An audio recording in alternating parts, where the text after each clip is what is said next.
Hey guys, welcome back to the Racking Focus podcast. I'm Josiah Blizzard. And I'm John Doyle, and today we actually already saw the movie Shoplifters, which we watched on HULU. Yes, we skipped the theater this week and decided to watch it on John's sketchy Wi-Fi at his home, and we just finished our conversation now, and I will say you are in for a treat of an episode. I think this was, I really like this episode so far. We haven't edited yet, but I think you're going to enjoy it. So in just a few moments, you'll get to hear our hot take, but instead of the car, we're sitting on the floor of my house after we watch the movie, and then you'll get to hear our much more contextual conversation here at our second studio. So we hope you enjoy. Thanks for watching.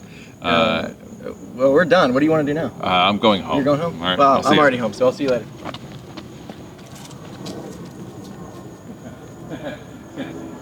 If that's the first one they get, they're going to be like, what kind of podcast is this? You're listening to the Racking Focus podcast.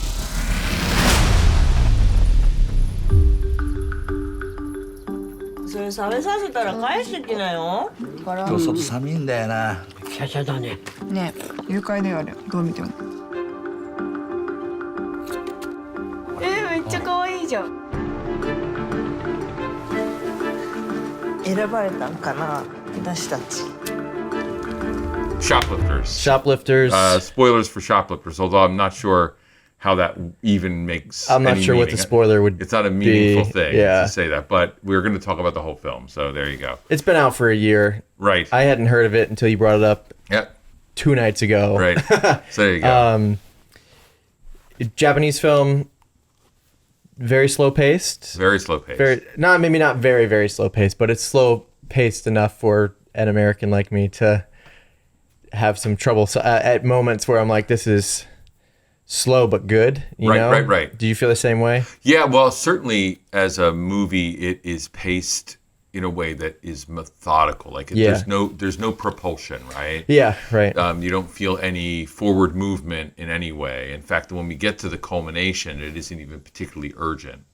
Yeah. You know, when we finally end up. Well, it's the same with like the end of the movie. It just kind of like ends. Were you caught off guard at all? Like it hit cut to black, and you were like, "Well, that's the third cut to black. That must be the ending, right?" I really thought it was going to end with little girl, so I was not uncomfortable with that. No, yeah. The change in her face is what let me know it was the end. Okay. There's that look, that open-eyed like anticipation right. moment that changed that. So I felt like that this is the end. Yeah. So that I was. Yeah, that makes sense. That's kind of. I mean, I had a feeling it was coming. I just didn't know if they were going to resolve whatever thing with her more. Well, and I think not. Right. Yeah. But, I mean, I think there's a resolution there, and it's left up to us in a weird way. So. Well, it's very like a realistic sort of movie. You know, it's definitely realism, and a lot of those realism movies are slow paced, and it's real life. You know, this is what real life is like, and I mean that's a lot of like indie categories. A lot of the indie movies fall into that realism category because low budget. Mm-hmm. We're going to talk about a family, a very different family. I haven't seen this story told. Can you think of another time where this story has been told in film? No, I think that there are places where we have families that form that aren't biological, but not certainly the structure. Yeah, it's very different. Yeah, it was very new, and I liked it a lot, and it asked a lot of questions that made you think about family in a different way. What did you think of the movie overall? Like, did you like the cinematography? Did you like the production design? Like, what stood out to you most? So interesting enough, one thing I thought was there were an extraordinary number of absolutely beautiful pictures on the screen. Mm-hmm. Some of them in particular that stick in my head. There was a shot. We actually saw several like this, but there was a shot from above, shooting down. Like they were walking back when he was joking with him, and he was toying with his not his son, but his son. Mm-hmm. And when they were talking about the tuna, when they were talking about the tuna, the big tuna, and I was like, "This is a shot Josiah sees too." Like I know it was gorgeous. Yep. There were the shot where the mother and Yuki, right? Yuri. Lynn. Lynn. I prefer her name for the family she's in, not her original family. Anyway. Yeah. When she was hugging her outside at the fire when they burned her clothes, like just some absolutely beautiful framing and even when there was like reverse shot moments, Right. it was still quite beautiful. Yeah, it was pretty. The shot that is stuck with me a bit was the fireworks shot when they're Oh yeah. peeking through just that little slit of trees and house, and they're trying to see the fireworks, but they can't see it, and it pulls all the way back, and you can't even see through the trees at all to see the family.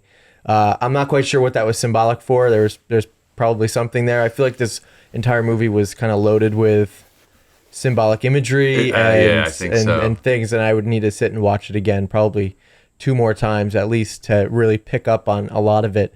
And I wonder how much of it is lost in translation with the Japanese to the English subtitles, and then us not understanding the culture 100%, right? So I'll talk about culture in a second. Let me say one more thing about shots. And it was early on, actually through the whole piece, but early on, everybody was framed inside a frame.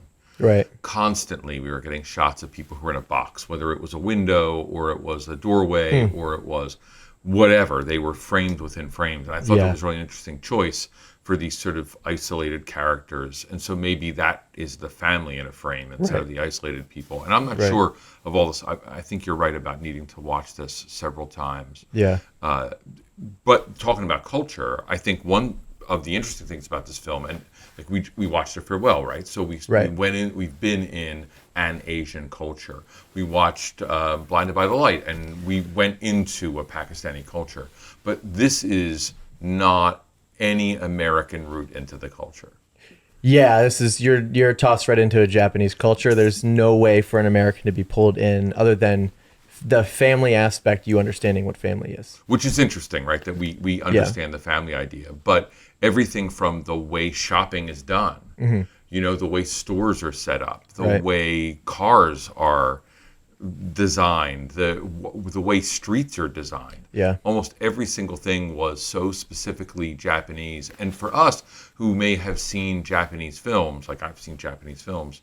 I hope so. You have a full Japanese room in your house right now. But ultimately a lot of that comes from through a doorway of some American route. Right. So like you can watch Kurosawa because you've watched Star Wars and you can back your way into it, or if you watched Fistful of Dollars and you can back your way into that. Miike's work is coming out of already existent Japanese images and then retelling it. Yeah. Or you're watching different time periods. This is just contemporary daily life. Well, and the thing they did was I wasn't even sure what time period we were in, because you're dealing with this family who's obviously below the poverty line, it feels like. You gotta fix that cat. Well, yeah, I also need to do a thing. No, I didn't remember. Good. You're good. I rolled. Yeah, you're good. I'm like, wait, am I rolling? And then I do it all the time. I do that all the time. Yeah, so you have this clear, obvious family who's below the poverty line, struggling. You're not going to have cell phones. You're not going to have fancy cars. There's no way to determine what date or time of year it is, because ultimately it doesn't matter. They're just trying to survive from day to day. And the only thing that's holding them together is the people that they're with, the family they've chosen. And it was a kind of a complex story, because there's things that the grandmother's doing. And then they mentioned, maybe you have to clear this up for me because I didn't fully understand it, but what's up, buddy? Oh, now, sorry for anyone who has a cat ass in their shot. All right, we may have just gone explicit. Come on, buddy, you gotta get down. We appreciate your desire to be in the podcast. That's not gonna work. The grandmother, they told the kids, the grandmother was never here. Like, she was not part of this thing after they were arrested, essentially, right? What was the reasoning behind that? Yeah, so they had gotten rid of the body, right? Right. And I believe to some extent that comes from the illegality of getting rid of the body. Gotcha. So they were still grabbing her money. Oh, okay. So they were just saying she was never there, as in, like, we don't want them to even ask questions about that's right, like where she is now or the body or anything like that. Yeah, and it's so that moment of sort of erasing this very important character so quickly then gives the son the moment of real fear about him being abandoned, right? And what that means, right? Because you're just going to run out and you bury her and you're done, which is it was awful and beautiful. Like, it was so strange. So much of this movie is awful and beautiful. Well, and going back to that, you bury her and then you're gone, or you're gonna leave the kid in the hospital. Shuto, the kid, right? Shuto. At one point, he's talking to his sister Lynn, and they're talking about her grandmother, and she says, "My grandmother's in heaven," and Shuto replies with, "Forget about her then." Right. You know, and I just didn't know what that line meant until later on, when you're forgetting about the grandmother who was just buried, his own grandmother who was just buried in the house, essentially, right? Is that where they buried her? Like Right underneath in the house? Yeah. So weird. It seemed like it was right in the bathroom. Ultimately. Yeah. Like they just dug up. Yeah. Yeah, and you know, I mean, that makes sense. There's no property really in the Right. place, and they can't get rid of the body, and that's where they choose to do. And that's such a, that grandmother being the foundation of that home, Yeah. you know, really was yeah. something else too. I mean, Right. Yeah. Was so she the much matriarch symbolic of that language. entire house? And ultimately, she was kind of the leading scammer in this entire piece, right? Setting up the influence on everyone below her in age to, you need to get money and you need to live, and you're gonna do it however you want to do it. There's really the moral of this story is weird, because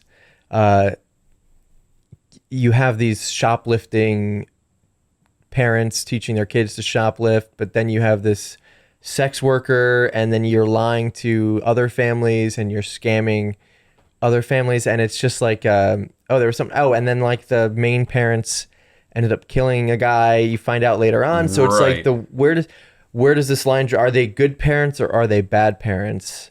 Because throughout the entire film, up until the last 30 minutes, I was like 100% on board with them being like, these are great parents.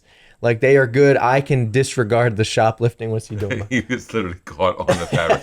We have a cat in this shot. For those of you who are listening to this, my cat has decided to one of my cats to completely participate, and he's just wandering about, sticking his butt in the shot. And so this is one to potentially watch part of on YouTube if you don't normally do that. You know, like there's, it was like, were they good parents? And then you find out kind of the ugly truth about them. And is it even really that ugly? Were they just doing what they felt was right? And like at every turn, they're making choices for each other, right? Like, it's so interesting that the complexity of it. Like, this is a morally complex film, and for an American, particularly morally complex. But it's a morally complex film, and one of the things about it that does that is that you're in a situation where we really admire, we really admire the love relationship. Yeah. You know, we see this family develop. We watch them rescue this girl who is being abused and isn't wanted. And we watch them blossom with that, right? The beauty, like the mother becomes more and more beautiful with every moment of the movie. Right. Until she's made up. She's in makeup and dressed in that, you know, sexy sort of nightgown, and she's laying naked and she's beautiful and all. I mean, it was startling. And they go to the beach and they're beautiful together. Yeah, it's a full family, like it's a real family, right? It's like a real with all of legitimate these family. people who aren't related in any way whatsoever. And then on the back end of it, we learned that that's not the case. And so the moral complexity is, you know, and we don't even get a clear picture exactly of how this formed. We know that they're sort of using the grandmother's money, and we know that they found the son and they found the daughter, and we know that the grandmother brought the sister, her, you know, grandchild in. Right. And that the complexity of that father being taken away by the other family. I mean, there's all of this really interesting, complex stuff that's happening around these people. And I kept thinking, like, this is a puzzle box, like early in the film. And it's a puzzle box that instead of it being about us finding the answer, it's about us figuring out where we fit inside the puzzle. Yeah. You know, I was confident the boy was going to call his not father dad by the end of it. Right. And then the way it happens, it was quite beautiful and strange. But that family was a good family. But it's a problem. Yeah. I mean, the mother takes the prison sentence. Right. So that her lover doesn't end up there for life, right? Right. Yeah. There's a sense of sacrifice there for the family that the mother's making. It's weird but what would have made the family a good family? Do you know what I mean? Like, they're a good family, but what would have made it okay? Would it have been money? Yeah, I don't. because that's a problematic answer, I think, you know, because to me, the answer is money, unfortunately, because they're having to live the way they live because of the money that they don't have. Yeah, they're losing their jobs. Like the whole movie shows how the society's just abandoning them. Right? Yeah, exactly. And so instead of, like I think it's just money. The money's the issue. They're getting injured. They're losing jobs. The grandmother dies, and so the sense of a part of her income, her pension is now gone. Right. You know, so it's just like what would have made it okay, and it would have, for me, it would have been money. I don't know what the other answer would have been. It would have been more socially acceptable for them to maybe try and adopt a kid. Like they could. I think that at the end, right, they said that they couldn't have kids, right? Certainly. Which I had a feeling that was coming, right. And so like they maybe could have adopted a kid if they had money, like legally adopted a kid or fostered children or something. Like they were essentially fostering these two children in their home, right, and treating them as their own kids. We don't really get any clarity on, was Shuto, the boy, kidnapped, or was he taken from he was taken out of this car? Right, he was taken out of a car. But was he left alone in that car in the same way like there's dogs being left alone in a car in the Walmart parking lot in 100-degree heat? You know, like I'd smash that window too and get a kid or a dog out of there, which it sounds like that's kind of...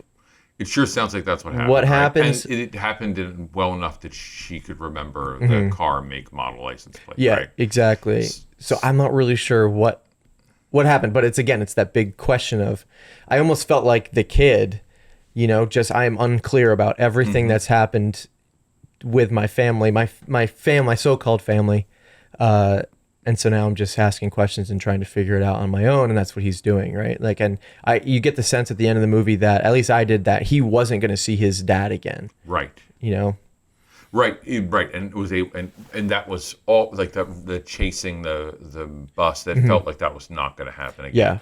Yeah, and you know there's a lot of things in this movie that just decide not to tell you the bridging information. Yeah, and like that's a warning for a viewer. You know, suddenly they're fishing. Suddenly suddenly it's winter. Suddenly, you know, time passes and you have to keep up, and that can be a challenge in that way of understanding what's going on. But I felt like at the end we were at a definitive point where this relationship, although it may still exist, they're not going to be in each other's presence. I don't think so. It felt like it was over at that point. Like I almost thought it was just going to end with him leaving on the bus, and then I forgot about the sister. And when they went to her and she was singing that song, which I can't believe it's actually the translation. I think there must be a Japanese accounting song that they replaced. Right. And worry about some of the subtitles in this. The yep that kept popping up. Seemed really strange. But you know, I wonder if Shuto, right? That's his name, Shuto, right? Was if he appeared outside the balcony. If that's where he went. Right, if that's where he was going to get his sister. You know, she was definitely at risk in that family, and was adorable. Yeah, like in my opinion, like taking her and kidnapping her away from that family was maybe not the legal thing to do, right? Not the best thing to do legally, but definitely the best thing to do for the kid. Like if you're putting the kid first, she's put on the balcony in the cold weather, and so we're just gonna take her home and we're going to feed her. And if she stays, she stays. If she decides to go home, then she's going to go home. Yes, you choose your family. I think that's one of the things I appreciated about like the thematic content of it. It's about choosing, finding, as opposed to begetting. Yeah. And these people are not completely related. Like there's a little bit of relation, yeah. But they really aren't related. And how choosing your family is a legitimate choice. Yeah. So that's a very, I feel like a good Eastern culture thing too, right? Like Siri. That's nice. Like a collectivist sort of thing. Like I don't ever think about the, even the phrase, you get to choose your friends, you can't choose your family. Like that phrase never even comes up in my life. I never think about that. Maybe it's just because I like the family I'm with. Like that might be the case, but, over in Asia and those places with the collectivist culture, like your family's more than just your immediate, mom, dad, brother, sister, it extends to like almost everybody around you who's in your everyday sort of life, right? Like collectivism is about the collective whole, right? Everybody together, helping each other. We saw that in the farewell, the amount of people that showed up to this wedding banquet. This wild extended family. It's humongous. And so that's something that's completely foreign to us, especially me, who doesn't have any relatives in the state I live in, right? Other than my parents, and a cousin, right? Like it's just, you guys, however, you got family down the street and like all over the place. So it's a bit different. I want to ask you the question from a political and philosophical standpoint. Yeah, there was a line that the young boy said about that his dad told him about shoplifting. He said, if it's in a store, it means nobody owns it. Yeah. So like that's the line when I knew the father was a serious problem. Mm-hmm. In this family, the father is our biggest question morally, right? Right. His actions are very problematic. Mm-hmm. And so that really stuck out to me because it isn't true, right? Right. Now we can, I can come from a collectivist socialist position and say no one, I hate property ownership. I think private ownership is like bad, and the death of sort of the way we live as humans.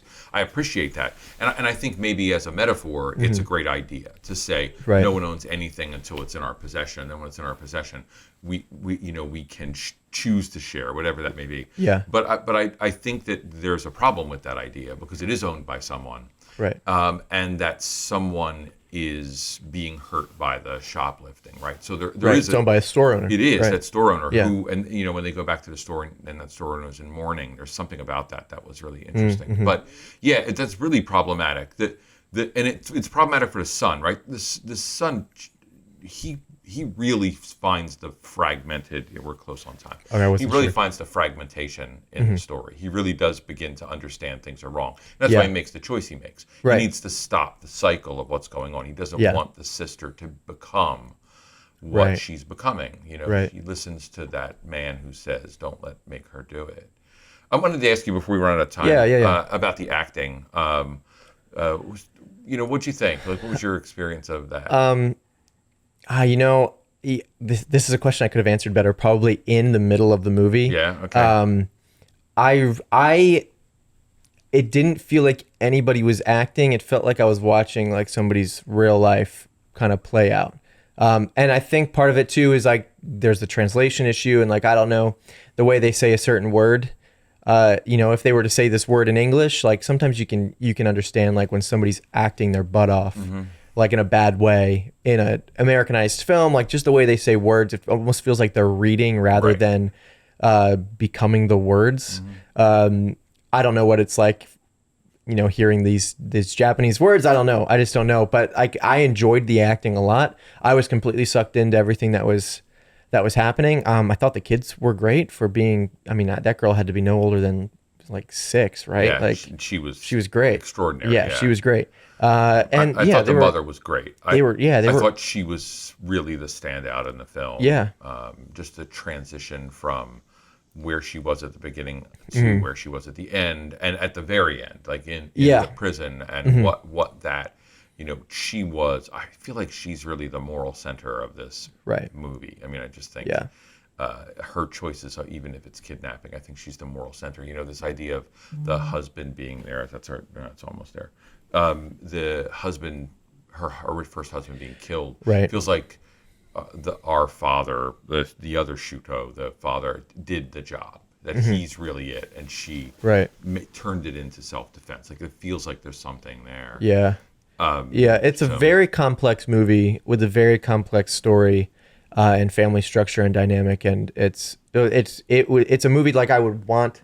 I wish I knew Japanese and could speak Japanese to get the full understanding of what's happening. I wish I understood Japanese culture enough to understand some choices and reasoning and that sort of thing. There's just so much in the movie that I need another watch. Well, like literally, like you're watching them eat, and they are eating in a way, or eating constantly, but they're eating in a way that is not necessarily the way we would consider eating to be appropriate, even in some it's cases. very noisy. It's noisy, Yeah, and it's very there's noisy. the communal pot to your individual pot, mixing it with a seasoning, and Right. the idea of gluten cakes, is really far into us. So like it really is a deep dive, and I think that's interesting. I also think it's challenging. I think you're right. And I think it's necessary for especially Americans who are so used to our culture.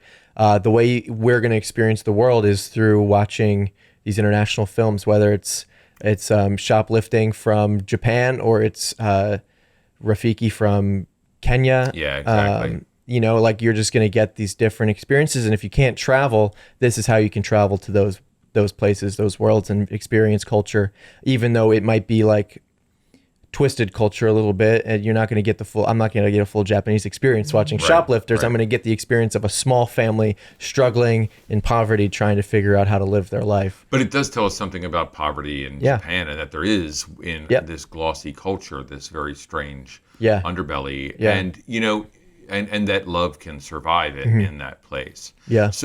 So yeah, I think watching it does expose you to it. I think you're right, and on the other end of the spectrum, it is better than being a tourist. Yeah. Because you're hearing someone's heart or mind drawing you the picture. Well, I know if I go to Japan anytime soon, this might be a movie that I think about, or there will be things that I see that draw me back to this movie, and that there are people that are struggling. Like you go as a tourist, you're going to go, I don't know, like, are you going to see homeless people, or are you not going to see homeless people? Are you going to stay in the safe areas? Like, it's just going to be shiny, bright Tokyo, but there's this back alleyway somewhere that is, people are struggling, trying to eat, trying to get some noodles, and they're just putting them in their bag to try and survive. So, I don't know. We should wrap up. Do you want to rate real quick? Or, this just is real quick. Really complex to rate, and real quick. I think from a cinema standpoint, from like a movie making standpoint, this is like an 8 for me. Okay, cool. Yeah. But that 8 comes with the caveat that it's going to be a challenge for an American viewer to watch it. Comparing it to a traditional American film, you would struggle because of the pacing, certainly. Yeah, right. Some of the plainness of it, but I think really it is beautiful, and I think the acting's really strong across the board. So. Yeah, I think overall I put it in the same boat, probably between a 7 and an 8 somewhere. Pacing I struggle with just as an American, not watching Japanese films all that often, but I think the directing, the cinematography, the production design, even the acting was all incredible. Yeah, production design is actually something to talk about, and it's really interesting, right? That house is fascinating. Yeah, the production. I wish we had more time to talk about it, but maybe in the second segment. So, yeah, probably put it around 7 or 8. All right, great. So we're gonna go because we know we're running out of time. I don't know which camera's catching us for real, but I'll go to the center, and we'll be back to talk again, and we're gonna do that new setup and talk about look at some other things about the film. So I'll be back in a second.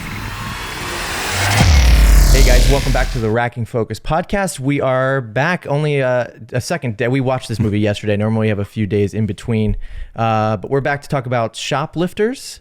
And I think I like this movie more today than I did yesterday after viewing it. It might have just been the slow burn that it was that made me really tired and drowsy from watching the Japanese film. But I do like it more today after reflecting on it a little bit. How do you feel about it? Do you like it better today than you did yesterday? Yeah, for sure. And I think part of the problem too, and we should pull the curtain back, is we had huge streaming problems in the first 25 minutes of the film. Yes. And I think that had a toll on the experience of the movie. Yeah, Japanese movies in general are slow, especially their dramas, right? Like they're just drawn out. They take their time. The pacing is slow. And the fact that your Wi-Fi kept booting us out of Hulu made it even more. Wi-Fi, or it was the whatever it was. It was horrible. And it hasn't happened again. Well, strangely good. enough. Good. So it did kick when we had to log into Hulu again at your place. It did kick Steph out here of whatever she was watching. So she was. I thought that was funny. That's the best. Yes, that's it was the best good. thing ever.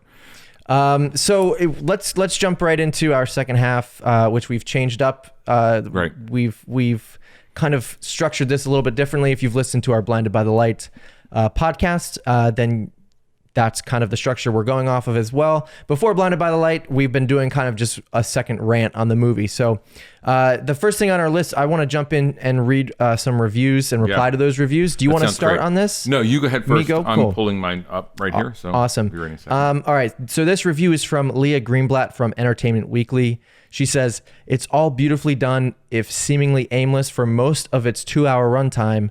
The joy of the movie lies mostly in watching these fine actors build their beautifully flawed and lived-in characters. Definitely agree with that 100%. There's really hardly any. I was scrolling trying to find a bad review, and I had a hard time finding one. One that I like really, really disagreed with, you know?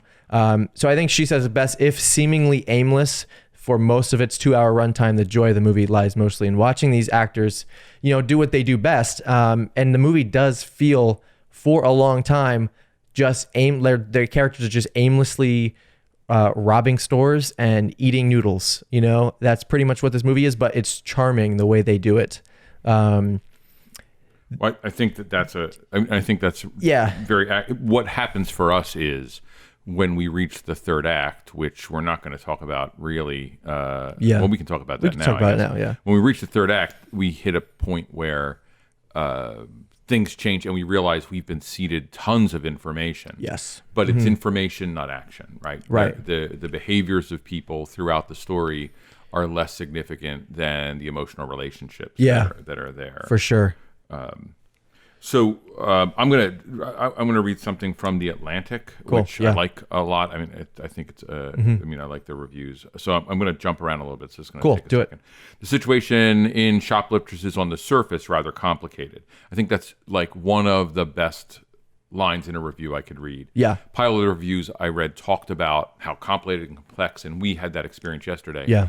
But I think that it's a really good point. It seems that way on the surface.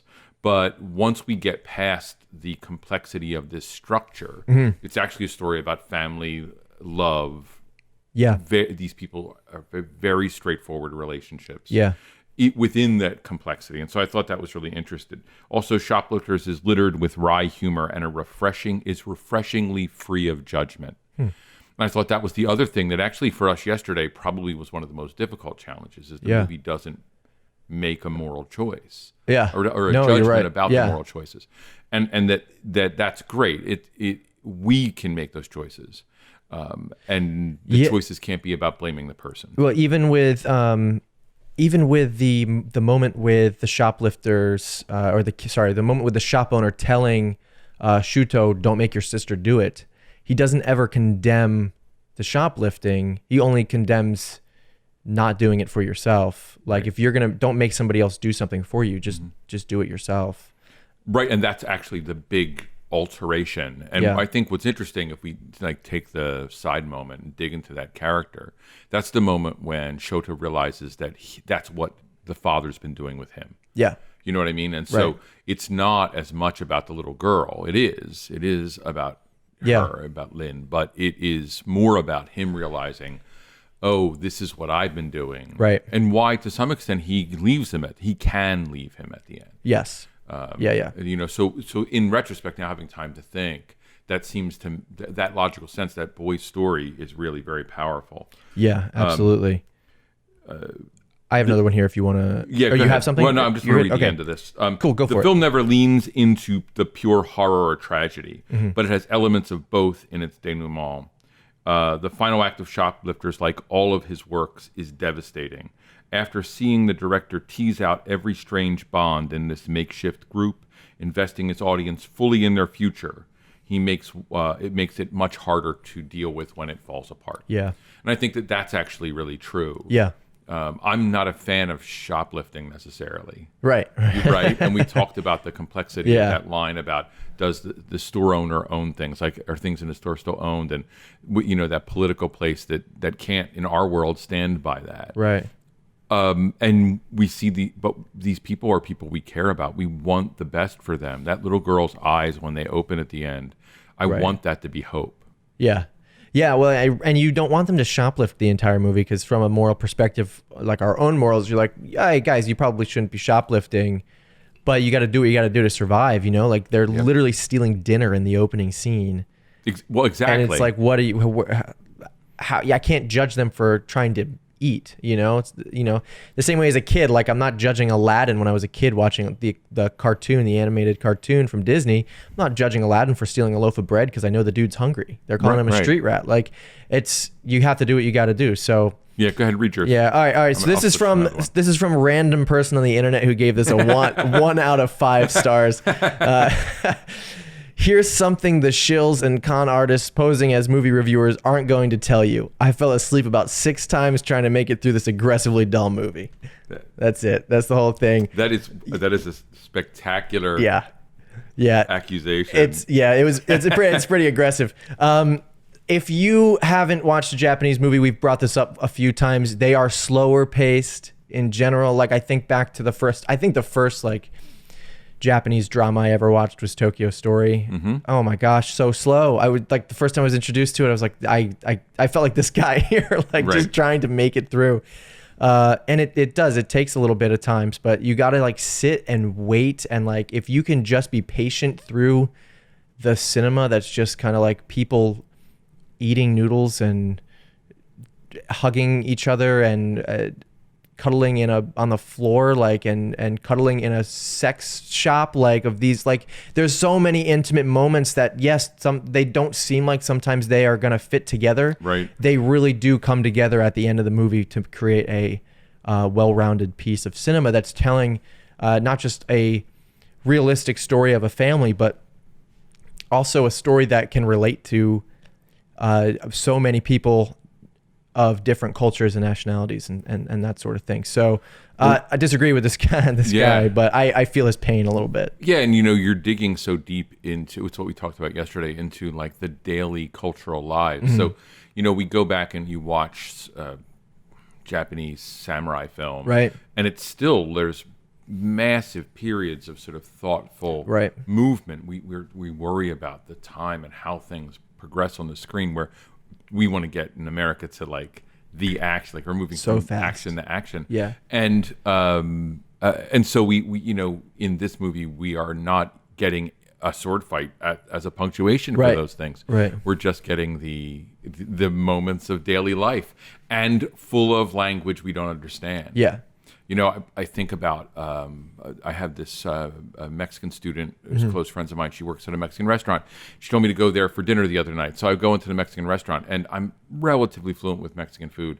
And it is a very natural, like normal, very, very hometown restaurant. And I opened up, and there were 4 things I had no idea what I was looking for. Right.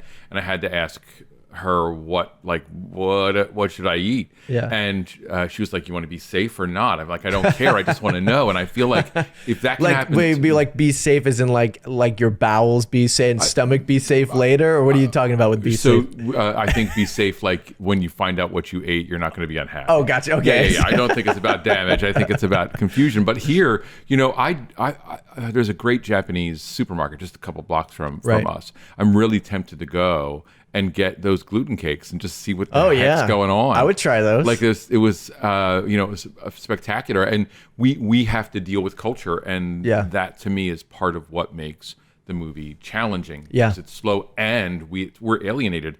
What is interesting here in one review I have, and this is from New York Times. Yep. A lot of movies try to sell the sanctity or pathology of the family, sliding over complications that might get in the way of an easy ending. In Shoplifters, a beautiful felt family drama, the Japanese director dives into the mess with a story about a household on the ragged edge. From father to son, the family presents an unusual domestic portrait, though what you notice is that its struggles don't ennoble it. The mother and father work, but there's a slyness here and a hardness, and the family steals, thieving to live, but also as a way of life. Mm-hmm. And that, I think the reviewer really captures the moral complexity. Like, I can really get behind the idea that these are people who are doing a thing that isn't ennobled. We don't see their theft we see it as necessary, but not righteous. Right. And I love that about the film. No, I agree. So let's move on to the next point here. Sure. Share one resource we can suggest to put this film in context. Talk to me. Have you seen any of this director's other films? So no, I have not, and I think that's actually really interesting because I have watched a reasonable amount of Japanese film, and there's one of the reviews I had talks about the fact that this is a director that is very difficult to. In fact, the one resource I'm going to talk about does too. That this is like one of the most difficult Japanese directors for us to engage with in America. So I haven't. But that doesn't stop us from like talking about resources. Do you have a resource? And I have yes and no. Good. My resource is more. I'm gonna have to find out where this is from. I don't remember where I pulled this from. But this was an interview with him. Oh, cool. I can't. What's his name? Keto. The director's name. Oh boy, Oh, I gotta goodness. say it. Hang on, let me just get my pronunciation guide. I can. Here. Oh, This you is have a full embarrassing. on. You have a full on guide. Koreeda. Koreeda. Koreeda. Koreeda. Okay. Well, he is in an interview with I'm somebody. good.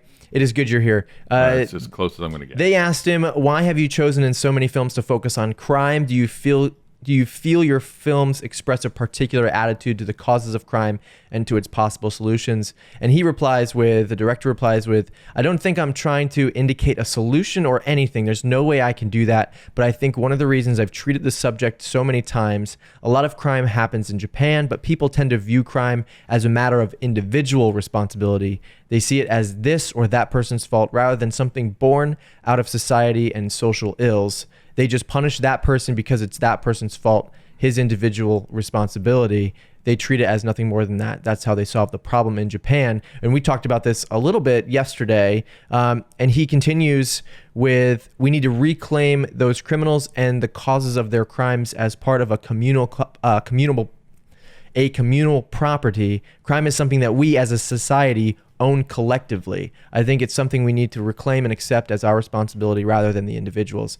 And I think, talking about Shoplifters and that quote going hand in hand, even if this was a quote based around a lot of other movies that he's made, this fits Shoplifters like 100% of, and you said it, there's no judgment or condemnation towards anybody in the movie for what they're doing, really, other than the own judgment that we're casting on them ourselves.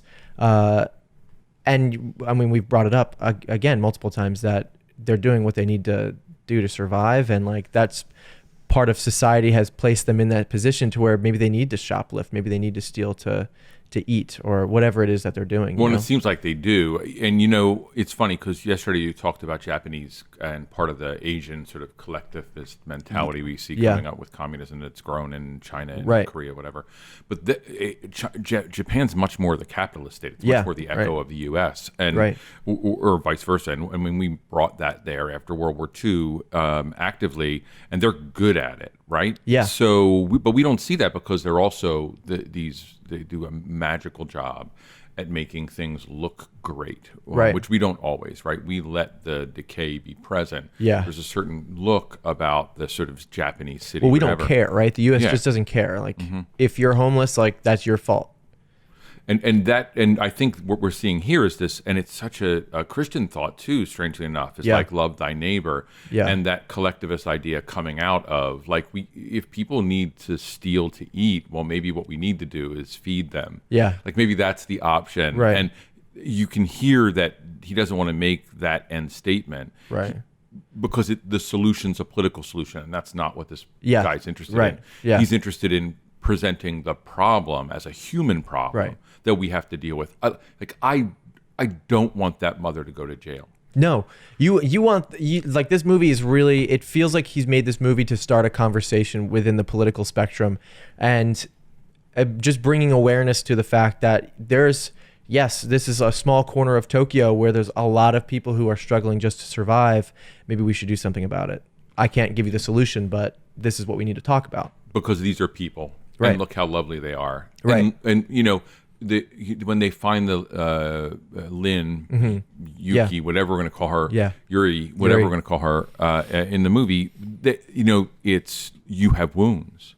Right. It's I have a wound just like you. Yeah. It's you're skinny. All of this language that ends up being like I give you some of my food. Do you like this? Okay, you can have mine. What do you mean you're giving yours? No, I'm giving it because she needs it.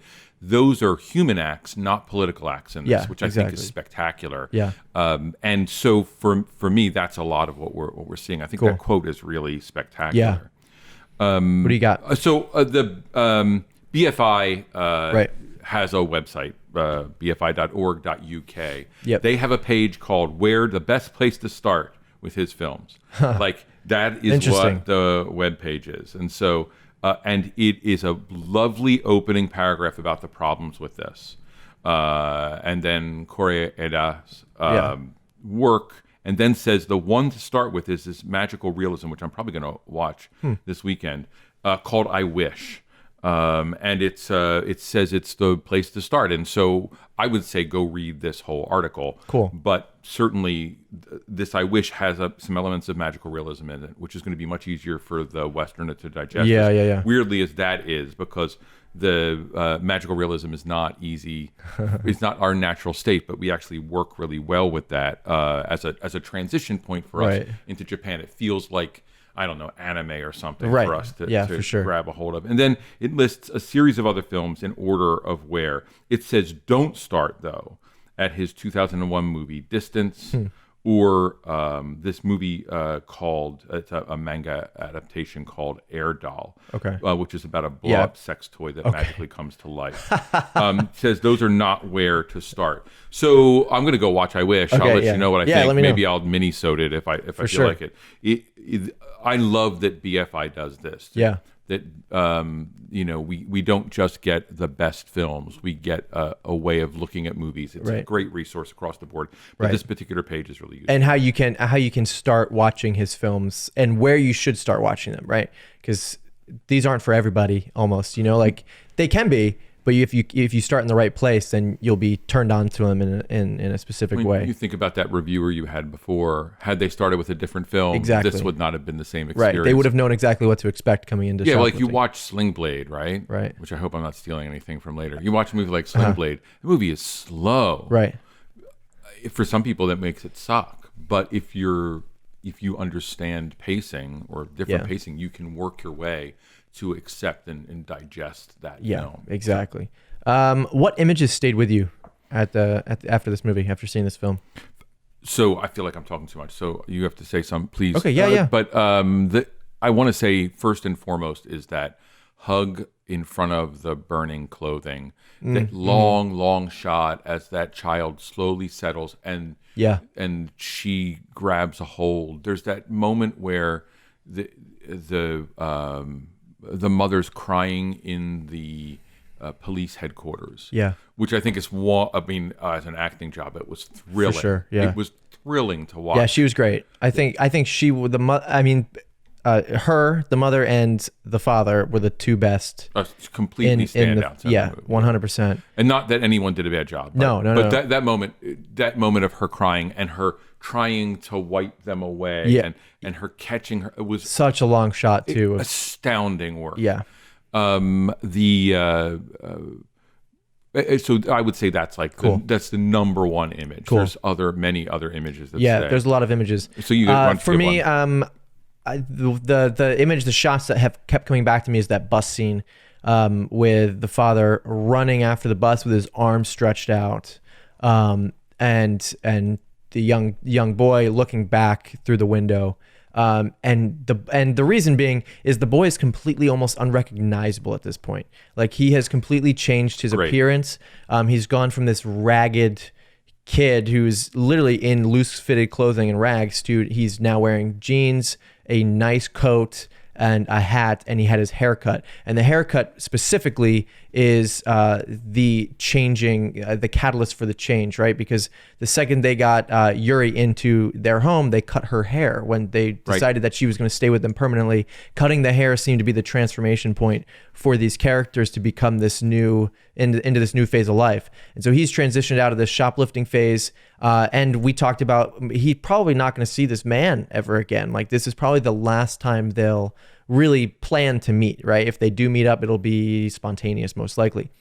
And so he's leaving his old past behind, and that really stuck with me. And the father reaching out, wishing he had more time with his son. And ultimately, all the choices that he made led him to this point. And if he did something differently, maybe he would still have a son that he got to hear call him dad at some point, right? He never got to hear it, which is even though which is heartbreaking, right? So that's the scene that stuck with me most. I do have a movie that Good. that we were going to talk. What did it better? Name a movie that does this better or worse. Similarly, the same exact year, both of these films were nominated in the Academy Awards for Best Foreign Film. So Shoplifting was Japan's official, and Roma was Mexico's, and Roma won for Best Foreign Film. And there was some controversy I read online of like, should Roma have even won over Shoplifters? Right. I don't know. I really, really loved Roma a whole lot. I really liked Roma. Right. But again, it's the same. It's a similar story of this pregnant house cleaner, a maid essentially, who is stuck as this pregnant woman who now has to rely on this family who she works for. She's not blood related in any way, yet they take her in and care for her as if she was one of their own, right? And so that's a great connection. Very, very similar stories, two completely different locations, both foreign films. Oddly enough, I don't think we're seeing this story told in America, really. Like, I can't, if it is, I can't think of a movie right now off the top of my head. Yeah, we see artificially created families in movies, but never in a complex way. We have, what I'd say is like the foster family genre. Fair enough. Yeah.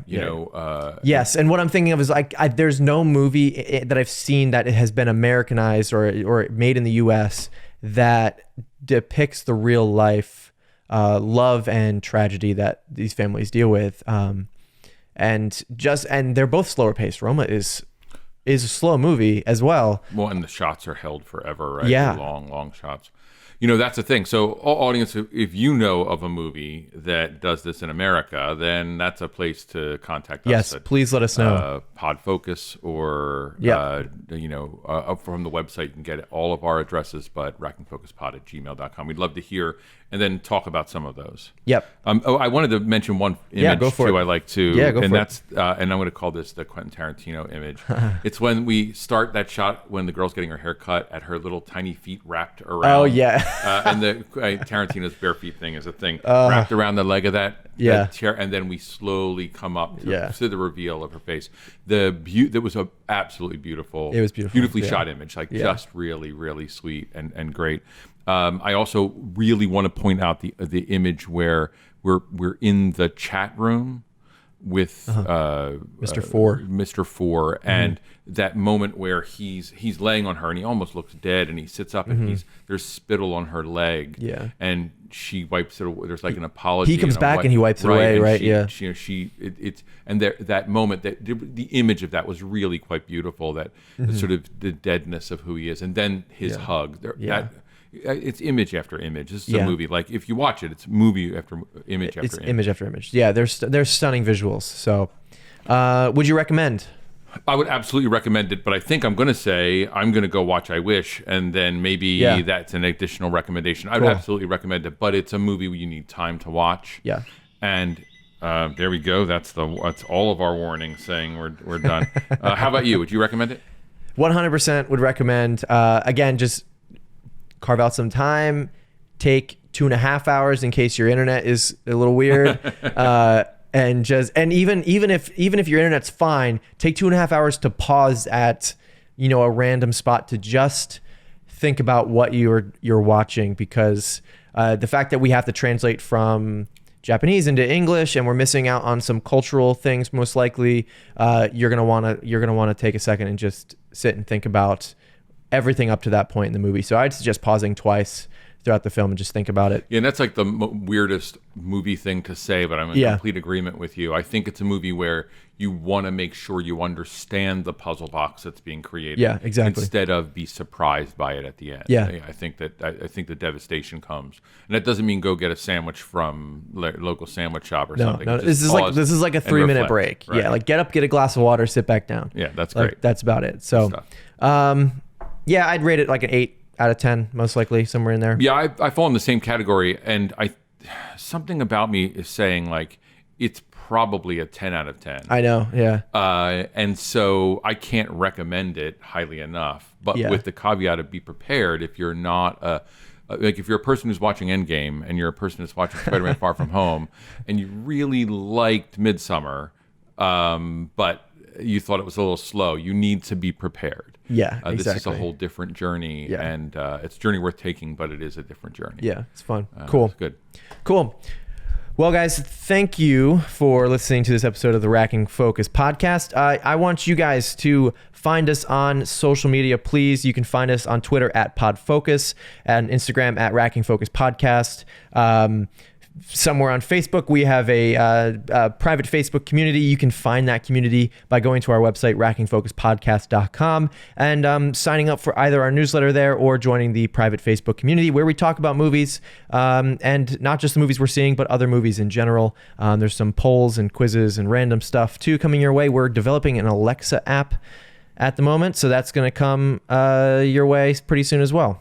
And just to be clear, we also want you to listen to us on Apple Podcasts. So we have two different ways you can experience the podcast, video and audio at this point. Go check us out at Apple Podcasts. You subscribe on YouTube here, or you check us out on Apple Podcasts, and make sure that while you're there, you leave us a review. 5-star review would be great. We want to get the word out.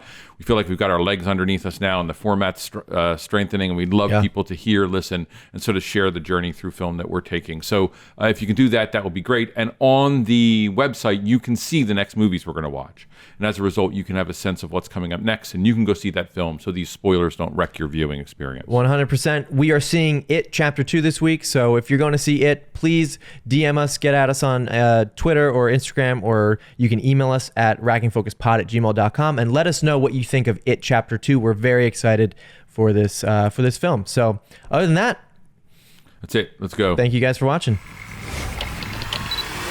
Thanks for listening to the Racking Focus podcast.